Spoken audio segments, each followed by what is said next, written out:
একটা trip plan করতে কত দিন সময় লাগে, আর যখন ট্রিপটা স্টার্ট হয় তখন ট্রিপটা এন্ড হতেও মনে হয় না বেশিক্ষণ সময় লাগে। তো hi, welcome to my channel Mr and Mrs Rudra. আর আমি হলাম অর্পিতা।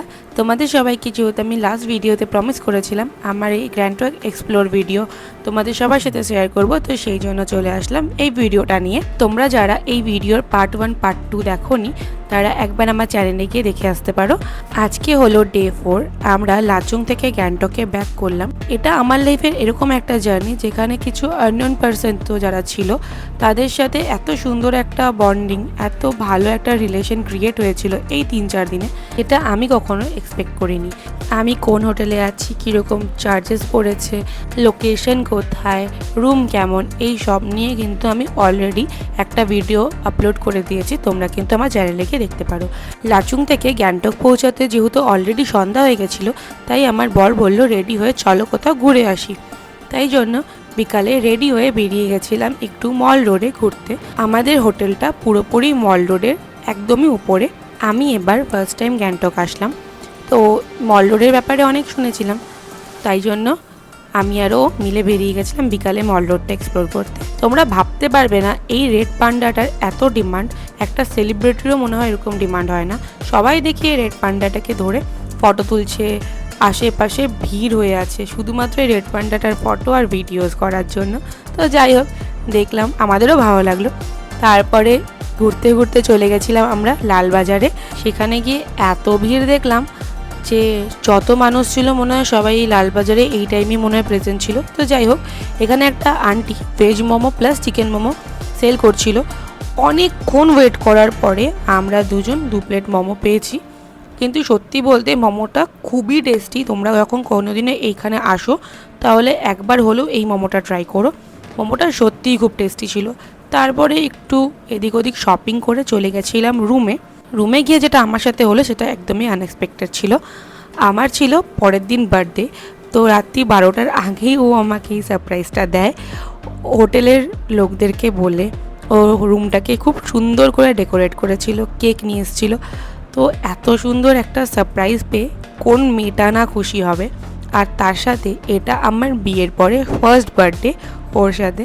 আমার কাছে না জিনিসটা পুরোপুরি স্পিচলেস ছিল। আমি প্রচণ্ড পরিমাণে খুশি হয়েছিলাম। তোমরা আমার রিয়াকশান দেখে তো হয়তো বুঝেই গেছো। আমি বুঝতে পারছিলাম না, কারণ কি আমার সাথে এরকম লাইফ ফার্স্ট টাইম হয়েছে, এতটা কেউ আমার জন্য কখনো করেনি। তারপরে কেক কাটিং করে আমরা রাত্রেবেলা ডিনার করে নিয়েছিলাম। ডিনারটাও খুব স্পেশাল ছিল। ডিনারে প্রচুর আইটেমস ছিল, যেমন মাটন ছিল, চিকেন ছিল, ডাল ছিল, ভাত, রুটি, প্লাস যেহেতু কেকটা কেটেছিলাম তো সেই কেকটাও আমাকে স্টাফরা দিয়ে গেছিলো। পরের দিন সকালে ব্রেকফাস্টটা জাস্ট অ্যামেজিং ছিল। আর আমি এখনও এডিট করছি, আমার এখনও মুখে জল আসছে, মানে এতটাই টেস্টি এখানকার খাবার দাবার। মানে হোটেলটা সত্যি বলতে এক কথায় দুর্দান্ত হোটেল ছিল। তো তারপরে রেডি হয়ে বেরিয়ে গেছিলাম ঘুরতে, যেহেতু আজকে আমার বার্থডে। তো সেই জন্য রেডি হয়ে গাড়ি হোটেলের বাইরেই ওয়েট করছিল। ছোটোর থেকে বার্থডে আমি অনেকভাবেই সেলিব্রেট করেছি, বাট এই বছরের বার্থডেটা আমার কাছে সত্যি একটু স্পেশাল ছিল আর অনেকটাই আলাদা ছিল।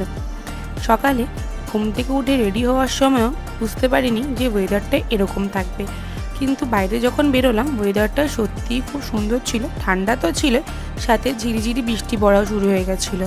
তো তারপরে আমরা চলে গেছিলাম এই রাংকা মনেস্ট্রিতে। এই মনেস্ট্রিটা যতটা পুরনো ঠিক ততটাই সুন্দর, আর অনেকটা জায়গা নিয়ে এই মনেস্ট্রিটা। প্রথমে গাড়িটা আমরা পার্ক করে চলে গেছিলাম সামনে থাকা কিছু দোকানে। এখানকার দোকানগুলো এতটাই ইউনিক আর এতটাই সুন্দর।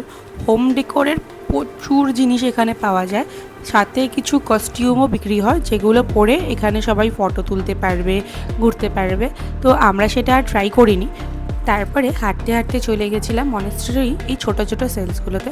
সত্যি কথা বলতে তার থেকেও বেশি সুন্দর এখানে দেখার মতো আছে গাছগুলো এত সুন্দর সব ফুল হয়ে আছে।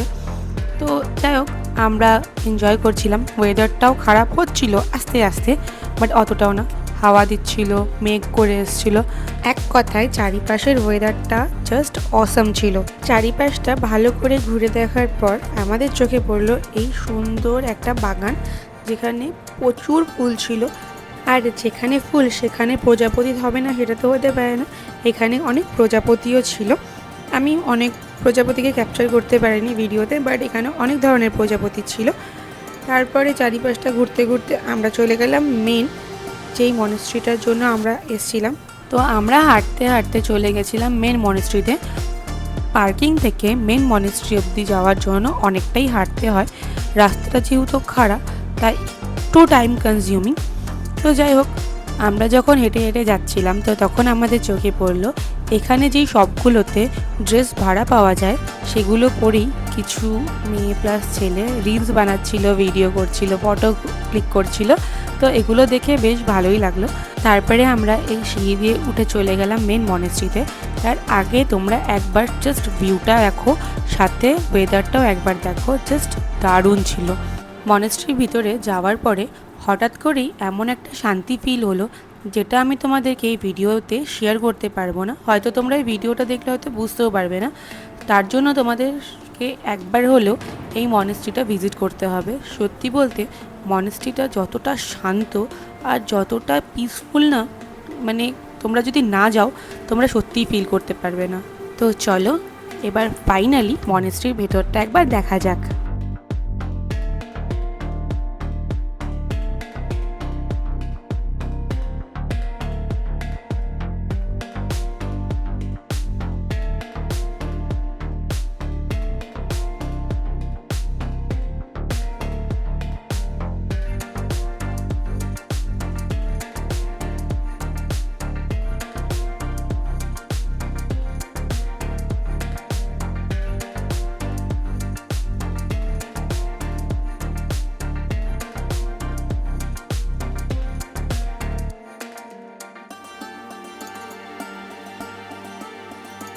তোমাদের সবার এই মনেস্ট্রির ভিতরটা কেমন লাগলো কমেন্টে জানাতে একদম ভুলবে না।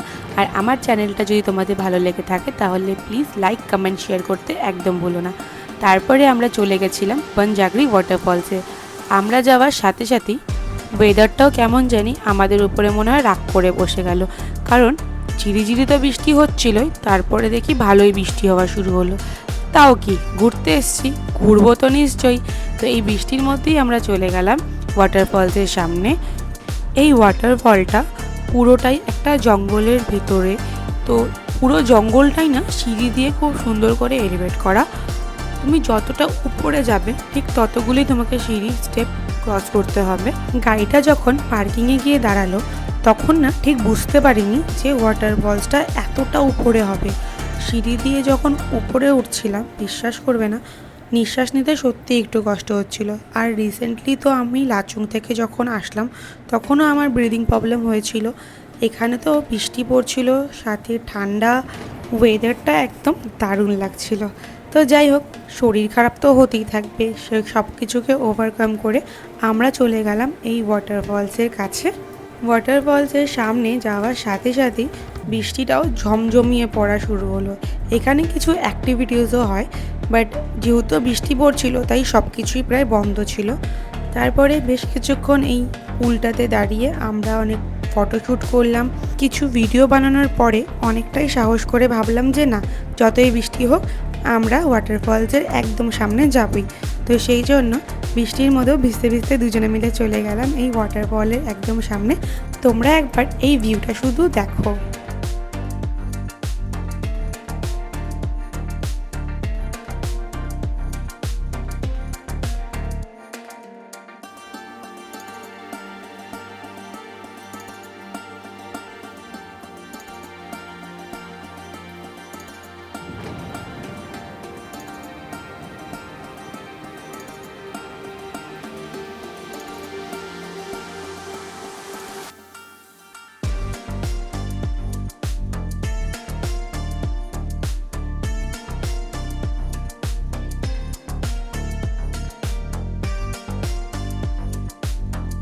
ওয়াটারফলটার ঠিক পাশেই একটা মহাদেবের মন্দির আছে, তো আমরা সেখানে চলে গেলাম। মন্দিরটা একটা গুফার ভিতরে। মন্দিরের দরজাটা খুবই ছোট, কারণ কি এটা পাথর কেটে এই মন্দিরটা বানানো হয়েছে। মন্দিরটার ভিতরে না একটা আলাদা পজিটিভিটির কাজ করে। মন্দির তো অলওয়েজ পজিটিভই জায়গা একটা, বাট এখানে না একটা আলাদাই একটা ফিলিংস, একটা ইমোশনস কাজ করে। তোমরা যারা এখানে এসে একবার ভিজিট করবে তোমরা নিজেরাই বুঝতে পারবে। মহাদেবের দর্শন করার পর আমরা চলে গেছিলাম আমাদের নেক্সট প্লেসে, যেটা ছিল আমার খুব ফেভারিট একজন ভগবান, তার দর্শন করতে। তো চলো যাওয়া যাক।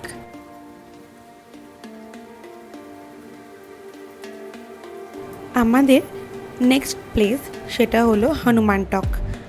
এতটাই বৃষ্টি হয়েছে যে রাস্তাগুলো পর্যন্ত ভেজা। তো আমরা তারপর ডিসাইড করলাম যে না, আমরা আর কোথাও যাব না, এরপরে আমরা এখান থেকে সিধা আমাদের হোটেলেই যাব। তাই জুতো খুলে আগে একটু দর্শনের জন্য চলে গেলাম। বৃষ্টির পরে মাটিতে যে পা রাখছি না, এতটা ঠান্ডা মাটিটা, কারণ কি টেম্পারেচারও অনেকটাই ফল করেছে। এটা যেহেতু একটা আর্মি বেসড মন্দির, এখানে আশেপাশে সেরকম কোনো দোকানপাট নেই। প্রসাদের জন্য এদের নিজস্বই একটা দোকান আছে, যেখান থেকে আমরা প্রসাদের জন্য কিছু মিষ্টি আর সাথে ধূপকাঠি আমরা কিনে নিয়েছিলাম। প্রতি বছর বার্থডের দিনটা আমি না বজরংবলীকে পূজা দিয়েই আমার দিনটা শুরু করি। তো সববারের মতো এই বছরও আমি দিনটা শুরু না করতে পারলেও আমার বাবার কাছে আমি একবার আসবো না, এটা তো হতে পারে না।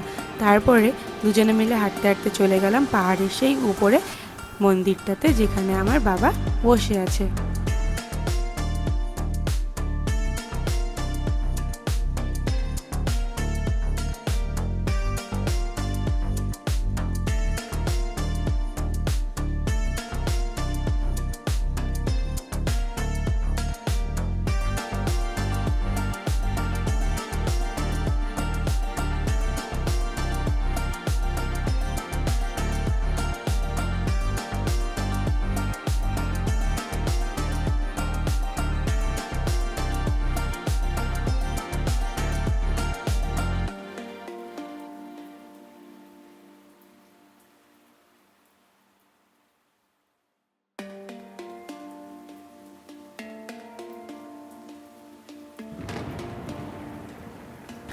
অনেকটা সিঁড়ি ক্রস করে, পাহাড় ক্রস করে আমরা চলে আসলাম এই মন্দিরে।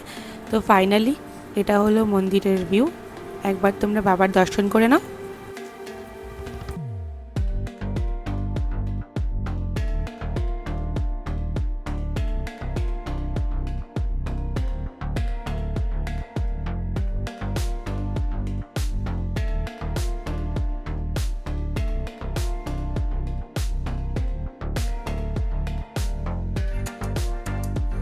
বজরংবলীর মন্দিরের ঠিক পাশেই আছে হচ্ছে রামজির মন্দির। এখানে রামজি আছে, রাধাকৃষ্ণ আছে, গণেশ আছে, এদের সবারই এখানে মন্দিরটা। এখানে অনেকগুলো ঠাকুরই ছিল। সবার দর্শন করার পরে আমরা চলে গেছিলাম নিচে। পুজো দিয়ে নিচে এসে আমরা খেয়ে নিলাম চা। এখানকারই একটা ক্যান্টিন থেকে আমরা চা আর ধোসাটা অর্ডার করেছিলাম, টেস্টি ছিল আর চাটা মোটামুটি ছিল। তারপরে আমরা চলে আসলাম আমাদের হোটেলে। এটা হচ্ছে ক্যাব ড্রাইভারের নাম্বার। এই দাদাটা সত্যিই খুব ভালো, বিহেভিয়ারও খুব ভালো। তোমরা একবার চাইলে এনার সাথে কন্ট্যাক্ট করে নেক্সট টাইম যখন আসবে ঘুরতে যেতে পারো। তারপরে ইভিনিংয়ে একটু চা খেয়ে নিয়েছিলাম। চা খাওয়ার পরে করে নিয়েছিলাম ডিনার, কারণ কি আজকেই আমাদের লাস্ট ডে ছিল।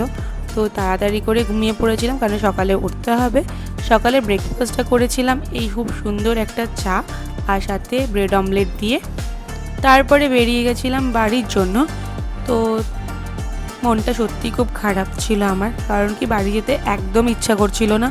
এত সুন্দর একটা ট্রিপ করার পরে কারই বা বাড়ি যেতে ইচ্ছা করে বলো। তো বাই দ্য ওয়ে আজকের জন্য এইটুকুই। দেখা হচ্ছে পরের কোনো ট্রাভেল ব্লগে। ততক্ষণের জন্য টাটা।